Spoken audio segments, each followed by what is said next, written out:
지혜로운 사람이 절대 곁에 두지 않는 5가지 인간 유형 정약용의 인생 명언. 여러분도 이런 경험 있으신가요? 누군가와 밥을 먹고 돌아오는 길에 괜히 마음이 씁쓸한 느낌. 수년, 수십 년 알고 지내는데도 대화만 하면 피곤해지는 사람. 도와주면 도와줄수록 오히려 내가 작아지고 손해만 보는 관계. 많은 분들이 이렇게 말합니다. 왜 저 사람만 만나면 이렇게 마음이 무거울까? 내가 너무 예민한 건가? 아닙니다. 그저 잘못된 사람을 곁에 두고 있기 때문입니다. 조선 최고의 실학자 정약용도 유배지에서 같은 질문을 던졌습니다. 어떤 사람이 한 인간의 인생을 망치는가? 그리고 그는 수많은 기록 끝에 절대 가까이에선 안 되는 사람 5가지 유형을 밝혀냈습니다. 오늘 그 진실을 알게 되실 겁니다. 예를 하나 들어보겠습니다. 67세 김 선생님. 성실하게 일했고 빚 없이 아이들 다 키웠고 남은 노후도 평탄할 줄 알았습니다. 하지만 퇴직 후 통장을 열어보니 남은 건 고작 1,000만 원. 그 이유는 아주 단순했습니다. 평생 친구라고 믿은 사람이 돈을 계속 빌려갔기 때문이죠. 100만 원, 500만 원, 1,000만 원 형님. 이번만 도와주면 진짜 갚습니다. 그 말만 믿고 40년을 내어줬습니다. 그리고 한 번도 돌아오지 않았습니다. 김 선생님은 담담하게 말합니다. 내가 바보였죠. 근데 그 사람을 끊어낼 용기가 없었어요. 우리가 불행해지는 건 능력이 부족해서가 아닙니다. 누군가에게 계속 빨려 들어가면서도 그 관계를 놓지 못했기 때문입니다. 정약용은 유배지에서 이렇게 적었습니다. 착한 사람이 불행한 까닭은 악한 일을 당해서가 아니라 그 사람을 멀리할 용기가 없음이라. 우리는 대부분 좋은 사람이고 정직하게 살아온 사람입니다. 문제는 누가 내 인생을 갉아먹는 사람인지 구별하는 눈이 없었다는 것뿐입니다. 착한 마음은 장점이지만 잘못된 사람 옆에서는 약점이 됩니다. 그래서 오늘 말씀드릴 내용은 단순한 사람 이야기가 아니라 남은 삶을 지키는 최소한의 방패입니다. 정약용이 직접 기록한 절대 가까이 하면 안 되는 사람의 특징들. 이걸 알면 관계가 달라지고 마음이 편안해지고 인생의 낭비가 멈춥니다. 이 영상 끝까지 보신 분들은 깨달으실 겁니다. 20년 전에 알았더라면 내 삶이 정말 달라졌을 텐데. 하지만 늦지 않았습니다. 인생은 지금 이 순간부터 새로 시작할 수 있습니다. 오늘 알려드릴 5가지 유형만 정확히 알면 여러분의 인간관계는 정리되고 마음은 훨씬 가벼워질 겁니다. 지금 당신 옆에 있는 그 사람이 과연 당신의 삶을 지켜주는 사람인지 아니면 천천히 갉아먹는 사람인지 이제 직접 확인해 보십시오. 지혜로운 사람이 절대 곁에 두지 않는 첫 번째 유형은 당신을 우울하게 만드는 불평만 늘어놓는 사람입니다. 전화가 울립니다. 그 사람 이름을 보는 순간 이미 마음속에서는 긴 한숨이 나옵니다. 받기 전부터 예상이 되죠. 오늘도 며느리 불만, 가족 불만, 세상 탓, 정치 이야기 끝없이 이어질 겁니다. 30분 정도 듣고 나면 별일도 없었는데 머리가 무겁고 괜히 심장이 답답하고 말도 안 했는데 피곤이 몰려옵니다. 이건 단순한 스트레스가 아닙니다. 당신의 감정 에너지가 빨려나가는 신호입니다. 정약용은 인간관계의 위험 요소 중 하나로 불평을 꼽았습니다. 그는 이렇게 적었습니다. 원망을 입에 달고 사는 자의 말은 전염된다. 듣는 자 또한 병든다. 현대 심리학에서도 똑같은 이야기를 합니다. 불평을 반복적으로 듣기만 해도 스트레스 호르몬이 급상승하고 길어지면 우울감과 불면증, 만성 피로로 이어질 수 있습니다. 즉, 불평은 이야기 형태를 한 스트레스 독성 물질입니다. 그리고 그 독은 말을 듣는 사람에게 고스란히 흡수됩니다. 박 여사에게도 그런 친구가 한 명 있었습니다. 만날 때마다 불만과 하소연을 쏟아냈고 박 여사는 착해서 늘 들어주기만 했습니다. 그러던 어느 날 이유 없는 무기력과 눈물, 불면이 계속됐고 결국 병원에서 우울증 진단을 받았습니다. 의사가 물었습니다. 혹시 주변에 계속 스트레스 주는 분이 있나요? 그 말에 박 여사는 깨달았습니다. 그 친구를 만나고 오는 날이면 항상 무기력했다는 것을. 그 후 박 여사는 조금씩 거리를 두기 시작했습니다.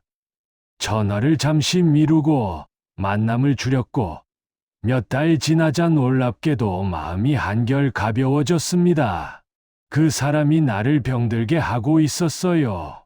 박 여사는 이렇게 말했습니다. 정약용은 말했습니다. 불평하는 자는 100살을 살아도 행복을 모르고 그 곁에 있는 자 또한 그러하리라. 누군가와 만나고 나면 괜히 피곤하고 기분이 가라앉고 세상이 더 어둡게 느껴진다면 그 사람은 이미 당신 삶의 기운을 빨아먹는 존재입니다. 불평의 사람을 멀리하는 건 무례함이 아니라 당신을 지키기 위한 최소한의 선택입니다. 두 번째 유형은 당신을 초라하게 만드는 비교를 밥 먹듯 하는 사람입니다. 동창회에 가면 꼭 있습니다. 식사도 하기 전에 시작되는 자랑 릴레이. 우리 아들이 이번에 승진했어. 우리 딸은 미국 유학, 학교가 어딘지 알아? 손주가 영재 판정받았대. 그리고 마지막에 꼭 등장하는 그 질문. 너희 아들은 요즘 뭐 한다고 그랬지? 그 말투와 표정을 우리는 압니다. 비교하고, 줄 세우고, 위아래를 가르는 사람. 집에 오는 길, 괜히 문득 다시 떠올라 나도 모르게 자기 삶까지 같이 평가하게 됩니다. 정약용은 이렇게 기록했습니다. 비교하는 마음을 가진 자는 남의 삶을 살고 자신을 잃는다. 비교의 사람의 문제는 그 사람뿐 아니라 당신의 마음까지 오염시킨다는 것입니다. 그들을 만나고 돌아오면 괜히 자식에게 불만이 생기고 스스로를 평가절하하게 됩니다. 평소엔 잘 살고 있었는데 갑자기 모든 게 초라하게 느껴지는 것이죠. 최 여사는 20년 동안 대학 동창 모임에 참석했습니다. 하지만 어느 순간 모임이 친목이 아니라 성공 비교 대회가 되어버렸습니다. 그러던 날 한 친구가 말했습니다. 너희 아들은 아직도 중소기업 다녀. 그 말투 안에 깔린 비웃음을 본 순간 최 여사는 마음이 무너졌습니다. 그날 이후 최 여사는 모임을 끊었습니다. 처음엔 섭섭했지만 6개월이 지나자 놀라운 일이 일어났습니다. 거울을 보는데 오랜만에 환하게 웃고 있는 자신을 발견한 것입니다. 아, 내가 잘못된 관계에 너무 오래 있었다. 그렇게 깨달았습니다. 정약용은 말했습니다. 비교는 지옥의 문이다. 그 문을 열면 평생 벗어나지 못한다. 당신을 끊임없이 평가하고 초라하게 만드는 사람, 그 사람은 친구가 아니라 당신 자존감을 갉아먹는 사람입니다. 그런 관계에서 벗어나는 순간, 비로소 내 삶이 온전히 보입니다. 세 번째 유형은 말만 하고 행동하지 않은 거짓된 사람입니다. 이 사람의 특징은 아주 뚜렷합니다. 만날 때마다 큰 그림을 그립니다. 입으로는 사업이 시작될 것 같고 새로운 기회가 바로 올 것 같습니다. 곧 좋은 사람 연결해 줄게. 우리 조만간 그게 한번 같이 해보자. 성공하면 내가 이 정도도 못 해주겠냐. 처음엔 기대가 생깁니다. 하지만 시간이 지나면 알게 됩니다. 그들의 나중은 영원히 오지 않는다는 것을. 약속도 비슷합니다. 밥 한 번 살게. 은혜 절대 아니죠. 다음엔 내가 꼭 도와줄게. 말은 화려한데 행동은 없습니다. 그들의 패턴은 변하지 않습니다. 만날 때마다 말은 대단하지만 돌아서면 남는 건 기대했다가 실망한 나 자신뿐입니다. 정약용은 유배지에서 수많은 사람을 관찰했습니다. 그는 사람의 진가를 평가하는 기준을 한 문장으로 압축했습니다. 말이 많은 자는 실천이 적고 실천이 많은 자는 말이 적다. 입만 살아있는 사람은 결국 당신의 시간을 빼앗고 당신의 기대를 소모시키고 당신의 기회를 지연시킵니다. 그들의 문제는 무능력이 아니라 책임을 질 마음이 처음부터 없다는 것입니다. 당신만 진심이고 그들은 진심이 아니기 때문에 균형이 깨지고 당신만 손해를 보게 되는 구조입니다. 한 씨에게는 사업 파트너가 될 뻔한 사람이 있었습니다. 그 사람은 입만 열면 미래 이야기를 했습니다. 형님, 이건 대박이야. 내가 투자자 붙여줄게. 조금만 기다려봐. 이제 곧 그림이 잡혀. 한 씨는 진심으로 믿었습니다. 그래서 6개월 동안 다른 제안들을 모두 거절했습니다. 이 사람과 함께 큰 기회를 잡을 조짐이 있다고 생각했기 때문이죠. 하지만 6개월이 지나도 계획서는 없고 투자자도 없고 만날 때마다 변명만 늘었습니다. 결국 한 씨가 직접 물었습니다. 우리가 정확히 언제 시작하는 거죠? 그는 말했습니다. 지금은 타이밍이 안 좋아서 조금만 더 기다려. 그 순간 한 씨는 직감했습니다. 이 사람은 애초에 실행할 마음이 없었구나. 한 씨는 말합니다.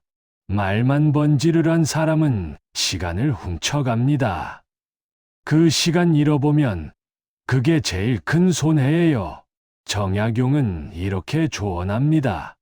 사람을 판단할 때는 말이 아닌 행동을 보라. 말은 속일 수 있으나 행동은 거짓말하지 않는다. 말과 약속만 남발하는 사람, 실천이 없는 사람은 당신의 인생에서 가장 조심해야 할 유형입니다. 그들에게 기대하지 않는 것, 그들과의 거리를 조절하는 것은 당신의 미래 시간을 지키는 지혜입니다. 네 번째 유형은 조언이라는 이름으로 당신을 판단하려 드는 사람입니다. 기분 좋게 새 옷을 샀습니다.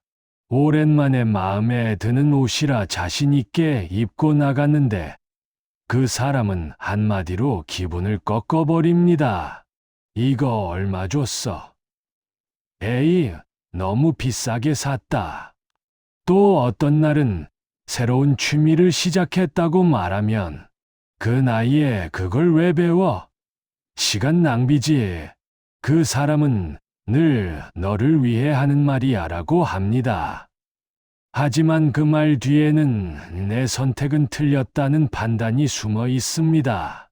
정약용은 타인의 선택을 얕보는 사람을 이렇게 규정했습니다. 남의 선택을 존중하지 못하는 자는 사랑이 아닌 지배를 원하는 자다. 이 사람들의 문제는 도와주려는 마음이 과해서가 아닙니다. 그들은 늘 자신이 더 현명하고 자신의 방식이 맞다고 믿습니다. 그래서 당신의 선택을 인정하지 못합니다. 당신의 삶을 지도하려고 하고 심지어 당신의 기쁨까지 평가해 버립니다. 그건 조언이 아니라 마음의 침범입니다. 강 여사는 평생 언니의 간섭 속에서 살았습니다. 결혼할 때도 아이를 키울 때도 어디를 가고 무엇을 사는지까지 모든 선택에 언니의 의견이 끼어들었습니다. 남편이 세상을 떠난 뒤 강 여사는 문득 깨달았습니다. 내 인생인데도 정작 나는 아무 결정도 해본 적이 없구나. 그래서 평생 한번 가보고 싶던 제주 여행을 혼자 가기로 했습니다. 언니는 즉시 반대했습니다. 그 나이에 혼자 여행이 웬 말이야? 위험해. 그 말을 듣는 순간 강 여사 마음속에서 뭔가 끊어졌습니다. 언니, 내 인생이야. 언니 인생이 아니야. 강 여사는 결국 혼자 제주도로 떠났습니다. 올레길을 걸으며 바람을 느끼고 음식도 마음껏 즐기며 평생 처음으로 내가 선택한 삶의 맛을 보았습니다. 정약용은 단호하게 말했습니다. 자기 인생의 주인은 자기 자신이다. 당신의 선택을 깎아내리고 당신의 기쁨을 평가절하하는 사람은 당신을 사랑하는 것이 아니라 당신의 삶을 통제하려는 사람입니다. 그들과의 거리 두기는 당신 인생을 되찾는 가장 빠른 방법입니다. 5번째 유형은 위기의 순간에 사라지는 사람입니다. 평소에는 함께 밥도 먹고 차도 마시고 나름 친해 보이는 관계입니다. 하지만 진짜 관계는 편할 때가 아니라 내가 힘들 때 드러납니다. 입원했을 때, 경제적으로 어려울 때, 마음이 무너져 누군가의 위로가 필요할 때, 그 사람은 이렇게 말합니다. 아, 미안. 내가 지금 좀 바빠서. 금방 다시 연락할게. 좋을 때는 함께 웃던 사람이 당신의 위기에서는 아무렇지 않게 자취를 감춥니다. 정약용은 권력이 있을 때 수많은 사람들이 자신을 찾았다고 기록합니다. 하지만 유배를 가자 대부분의 사람이 사라졌습니다. 아무 이익도 바라지 않는 몇 명의 사람만이 그의 곁에 남아 그에게 편지를 보내고 책을 보내고 가족을 챙겼습니다. 정약용은 그때 비로소 깨달았습니다. 진짜 관계는 위기에서 드러난다. 조 씨에게는 30년 지기 친구가 있었습니다. 함께 산책하고 밥도 먹고 동네 사람들도 두 사람을 붙어 다닌다고 할 만큼 가까웠습니다. 그러던 어느 날 조 씨가 다리를 다쳐 한 달 이상 집에만 있어야 했습니다. 외로웠고 심심했고 정말 누구 하나 찾아오면 좋겠다는 생각을 했습니다. 그래서 30년 친구에게 전화했습니다. 혹시 시간 되면 잠깐 와줘.